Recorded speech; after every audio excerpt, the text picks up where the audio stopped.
कभी कभी क्लास जो है गैप हो जाता है, पूजा सब आ जाता है। जैसे अभी दुर्गा पूजा चल रहा है, विश्वकर्मा पूजा आ गया था, जिस कारण से क्लास में छुट्टी रहता है तो क्लास नहीं हो पाता है।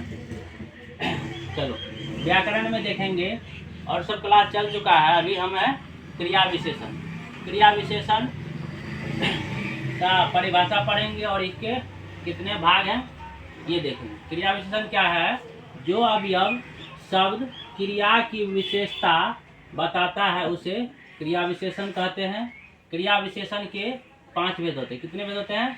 5 भेद। एग्जाम में पूछेगा एक नंबर में क्रिया विशेषण के कितने भेद होते हैं, ऑप्शन में दिया हुआ रहेगा विकल्प, तो जिसमें 5 रहेगा वो उसमें टिक लगाना है। पहला क्या है?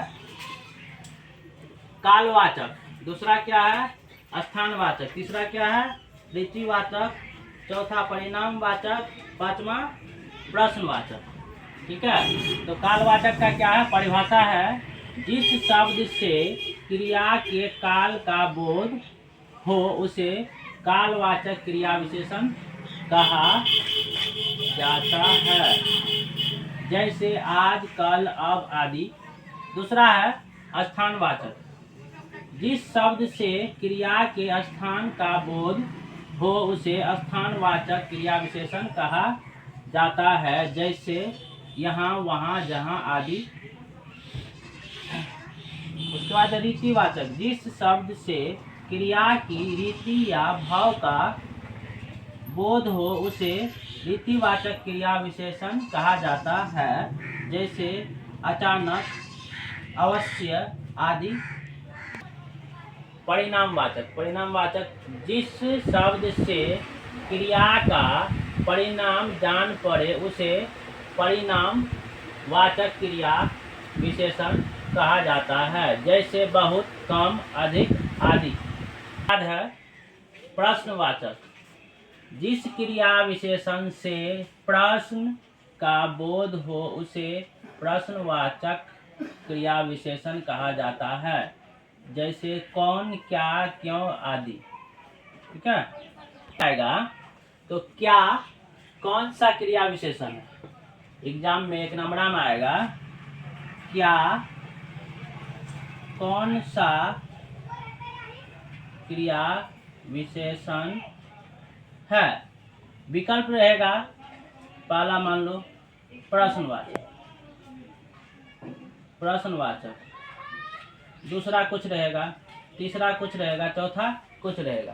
तो हमें पहले पता रहेगा क्रिया क्या जो है कौन सा क्रिया विशेषण है, तो हम आराम से टिक लगा देंगे प्रश्नवाचक है, क्योंकि इसमें प्रश्न का बोध हो रहा है। क्या के अलावा कौन ये भी दे सकता है, क्यों भी दे सकता है। तो ये सब क्या कर रहा है? प्रश्न कर रहा है। तो जब भी प्रश्न करेगा तो प्रश्नवाचक। इसी में दे देगा बहुत, बहुत या कम या अधिक आदि है, तो कम, सॉरी कम, कम यानी कि कोई सामान हो गया कम। तो कम कौन सा क्रिया विशेषण है?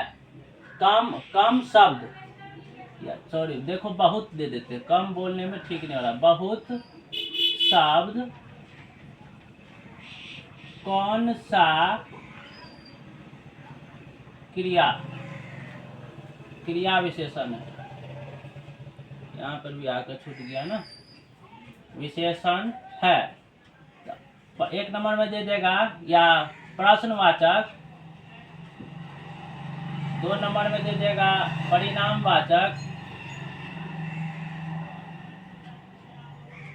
तो हमें पता रहेगा, मान लो 3 में कुछ और, 4 में दिया कुछ और, तो हमें पता रहेगा कि बहुत शब्द कौन सा क्रिया विशेषण। तो बहुत शब्द कौन सा क्रिया विशेषण है, हमें पता रहना चाहिए कि परिणामवाचक में आ रहा है। बहुत शब्द किस में आ रहा है?